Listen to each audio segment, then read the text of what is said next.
Si LV na naman, uh, farmers, si Leonardo Valenton describe dito ngayon sa isang bukid na mas masarap mahiga dahil dito may hangin kaya sa ibang lugar wala. Hindi ako sa mahangin ako, fresh dito. Naririnig mo yung yan, kaya narinig mo yung huni ng mga ibon, kaluskus ng dahon, parang mga batang naglalaro lang maghapon. Ang laro namin dito is pag kumulimlim at saka kami pupunta sa bukid dahil sobrang init. Dito kami sa ilalim na puno, ayan no. Tapos sa ating kami sa kalangitan, ayan no. Diba? Ayan na, tinitingnan namin araw paano kukulimlim, sobrang init. Diba? Ayan, kita mo. Ang ginagawa namin yan ay ayan, mapatay na kami. Mapatay na kami. Ano na kami? Ayan o. Pinapatay na namin yung mga sili. Ayan o. Binubunot namin yan. Ayan mga sili. Binutin namin yan at sisigan. Kasi ang mga sili, mga farmers, diba dyan? Pag inararo kasi na may bunga yan, iinit yung lupa. Hindi mo tatamnan ng maganda. May tatanim kami dyan, secret, yung tama sa panahon. Yung tatama ka din ba? Kaso ang gagawin namin dyan ka farmers, kung mainit yung lupa dahil tinamnan ng sili, bubudbura namin yan ng fertilizer na yung popo ng manok o popo ng pugo.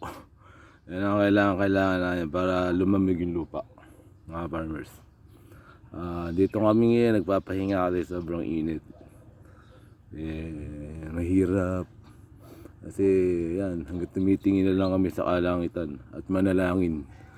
Paglilimin muna kami walang hangin minsan, tapos ang ulap minsan wala, tapos sobrang init, walang hangin, di gumagalaw ang puno. Dito muna kami, pinahinga na lang namin kaluskus ng dahon at saka huni ng mga ibon. Mag-uumpisa muna kami magpahinga. Dala-dala ko na yung higa ko. Ito, yan yung higa ko ngayon. Dala po, diba? Malamig dito, medyo hangin-hangin kasi may oxygen kasi yung ilalim ng puno kaya sa ilalim ng yero. Para kang iniihaw sa yero eh. Ilan nun, yung kubong isa dun, yero eh. Parang inuuhaw, dun eh. Parang iniihaw dun. Kaya dito ako ngayon, dala-dala ko higaan ko. Ilalim muna ako ng puno. Diba? Masarap dito. Bukid, tahimik. Walang away pagkadya ka sa bayan. Kahit asawa mo, wala ang trabaho, aawayin ka, ganun. Mumurahin ka, hindi naman siya Diyos. Ganun. Kaya dito, masarap, tahimik, walang gulo.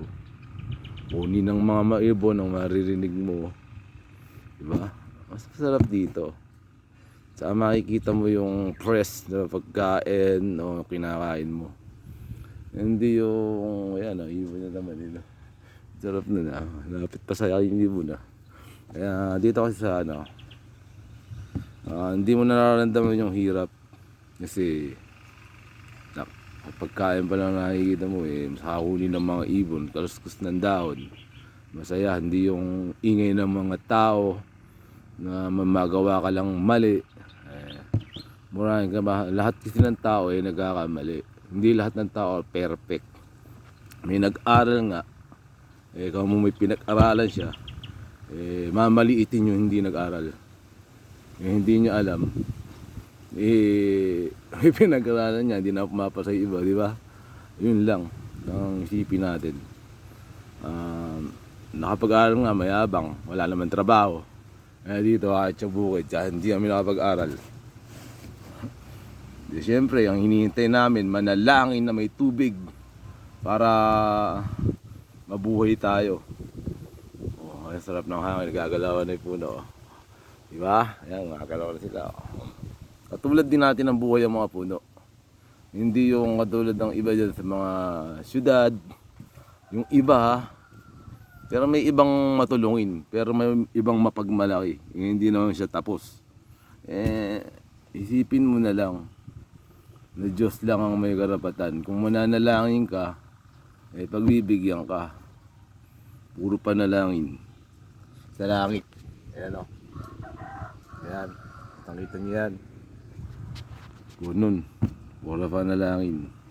Kami, pahinga muna at may lang umangin sa pagkulimlim, lusong na naman kami. Ayan. Tutuloy na naman kami sa Pilapel kahit sa bukid walang papel. Diba? Si LV, yung ka-farmers. Sana pare-pares yung manalangin kahit yung mapagmalaki dyan, yung nag-aral. Sabayan nyo kami para may kainin din tayo, taghirap na't walang ulan dito. Si LV advice lang. Kung hindi makinig, bahala siya, sa demonyo siya manalangin. Yan, nagpaasama-sama sila. Dito, sa bukid, yan ang panalangin namin, magkatubig para lahat makakain. Si LV.